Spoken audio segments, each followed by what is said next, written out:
Өлкөдө алкоголдук ичимдиктерге жана тамекиге санариптик идентификация каражаттары аркылуу милдеттүү түрдө маркалоо киргизилгенине 1 апта болду. Бүгүнкү күндө аталган товарларды өндүрүү, жеткирүү, сатуу менен алектенген ишкерлер товарларды маркалоо маалыматтык тутуму аркылуу маркалоочу коддорун алышууда. Жакта аябай көп маалымат. Көрүнөр фотографиясы менен ким чыгарган, качан, срок болду.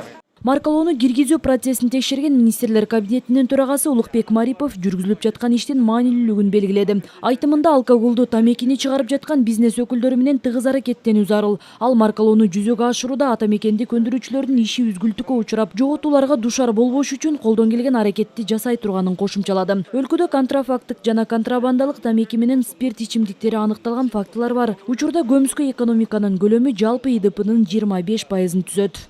Азыркы учурда ошол маркалоо товарларды маркалоо бул деген өндүргөндөн баштап же импорттоодон баштап акыркы керектүүчүгө сатылууда ошол бүт цепочка салык кызматынын көзөмөлүндө болот. Товарларды маркалоо үчүн Альфа Телеком жабык акционердик коому улуттук техникалык оператор катары иштеп жатат. Бизнес коомчулугу маркалоо коддорун алуу, чаптоо боюнча бардык маалыматтарды текшер мобилдик тиркемеси аркылуу алуулары мүмкүн. Ошондой эле продукциянын аныктыгын текшерип, жасалма товарлар табылган учурда салык кызматына кабарлоого болот.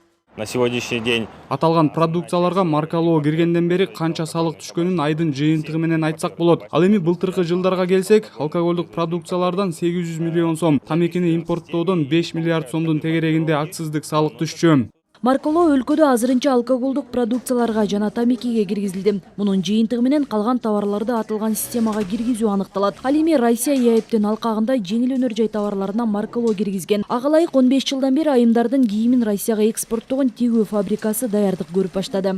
Азыр бизге так маалымат бере элек. Кайсыл эмелер, кайсыл кийимдер, кийим кеченин кайсы түрү түшүп атат. Ошону бере элек. Бирок биз ушундай маалыматтарды угуп даярданып, ушундай кыйынчылыктарга карабастан биз ошол маркировкага бүгүнкү күндө даярбыз. Ишкерлер маркалоо кодун алуу үчүн Альфа Телекомго канча товар жиберерин айтышат. Алар Россиянын операторлорунан кодду алып беришет. Азыркы убакта киргизип атат деген эле баягы күмөн санап ушундай кыйналып атканда деген мүмкүн суроолор болот. Бирок баягы эмеге бийликке ким келбесин муну алып бара турган иш да. Негизде алып барат. Биз бул жагынан кечигип да калдык. Россиянын бир маркалоо кодунун баасы 53 тыйын. Кошумча нарк салыгын кошкондо 60 тыйынды түзөт. Продукцияны маркалоо бул машинада окула турган формадагы белгилердин ыраттуулугу. Айпери Самат кызы, Руслан Сабатаров, Ала Тоо 24.